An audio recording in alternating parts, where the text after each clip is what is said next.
கேளுங்க 550 ரூபா 560 600 ரூபாய் 600 ரூபாய் 600 ரூபாய் 610 620 650 660 660 660 660 670 680 ரூபாய் 690 ரூபாய் 700 ரூபாய் ராஜு 700 ரூபாய் ராஜு சாக்கு சாக்கு அண்ணா உங்களுக்கு நம்பர் எழுதி ஒரு பேப்பர் எழுதிங்க 570 இருக்குண்ணா ஒன்றும் அவசரம் இல்லை மீன் இருக்குண்ணா 50 ரூபா ஆள் இருக்குண்ணா விற்கிறதுக்கு 570 இதாங்க 700 ரூபா பொடி எடுங்க சும்மா எடுத்து போங்க இது மல்ராசன் எழுதிருங்க கேளுங்க 400 ரூபாய் 410 450 500 ரூபாய் 510 510 520 520 ரூபாய் சீனாத்தனா 500 ரூபாய் எழுதிருங்க சீனாத்தனாவுக்கு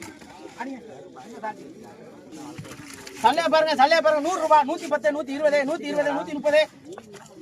அண்ணா அண்ணன் போடு ஏலம் போட முடியா சாய் பூச்சி சாய்வி அதுக்கு அடுத்து உங்க பேர் எழுதிருக்காங்க 150 எடுத்து போட்டுருவா நான் கம்பெனிக்கு 150 ரூபா 150 ரூபா பேரு உங்க கடா கூட எழுதிருக்காங்க போஸ் இந்தாங்க சாக்கு கொண்டாங்க ஆமா நீங்க எப்போ போட்டுட்டு இந்த அப்படி அங்கிட்டு போய் போட்டுக்கிட்டு சாக்கு